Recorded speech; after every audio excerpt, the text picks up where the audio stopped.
बिहार सरकार द्वारा जातीय जनगणना के आंकड़े पर बीएसपी सुप्रीमो बहन मायावती का बड़ा बयान आया है। उन्होंने योगी सरकार को भी जातीय जनगणना के मुद्दे पर घेरा है। साथ ही इशारों इशारों में बहन मायावती ने सांप्रदायिक दल को भी सीधी चेतावनी दी है। उनका कहना है कि कुछ पार्टियां इससे असहज जरूर हैं, लेकिन बसपा के लिए ओबीसी के संवैधानिक हक के लंबे संघर्ष की ये पहली सीढ़ी है।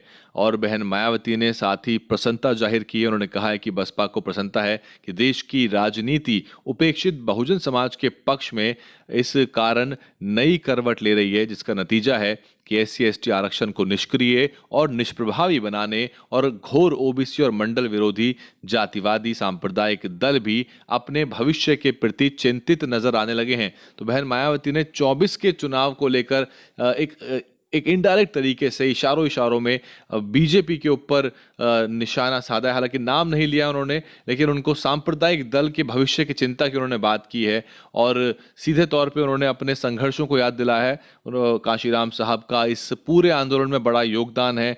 भारत की ऐसी कोई दीवार नहीं थी जहां बसपा के आंदोलन ने और साहब काशीराम ने मंडल कमीशन लागू करो वरना कुर्सी खाली करो के नारे नहीं लिखवा दिए थे। काशी तेरी नेक कमाई, तूने सोती कौम जगाई जैसे नारे पूरे भारत में लाखों लोग लगाया करते थे। वो सोती कौम जो थी वो दलित समाज नहीं था, वो सोती कौम ओबीसी समाज था, जिसके पास रिप्रेजेंटेशन नुमाइंदगी लोकसभा से लेकर विधानसभाओं में नहीं थी।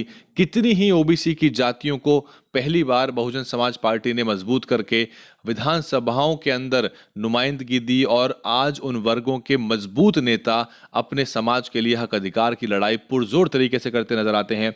ओबीसी नेताओं को पहली बार विधानसभा के अंदर भेजा गया और एक ओबीसी राजनीति और ओबीसी के हक अधिकार की सामाजिक राजनीतिक मुहिम की बड़ी शुरुआत साहब काशीराम ने इस देश में की थी।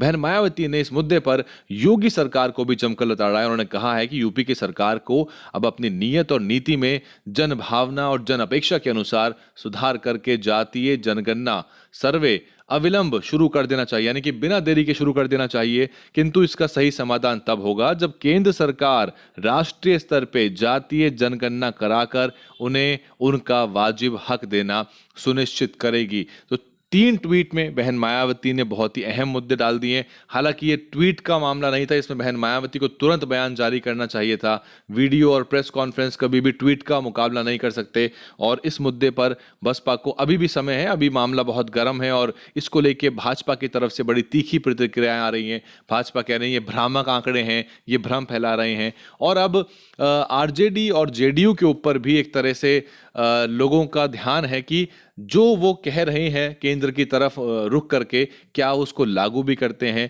Do they practice what they preach, अंग्रेजी में कहते हैं कि आप उसको खुद पालन करते हैं। अब देखा यह भी जा रहा है कि क्या आरजेडी सरकार के मंत्रिमंडल में भी इसको फॉलो किया जाएगा। क्या आरजेडी ने अब तक जो राज्यसभा में सांसद भेजे हैं उसमें कितने दलित भेजे हैं?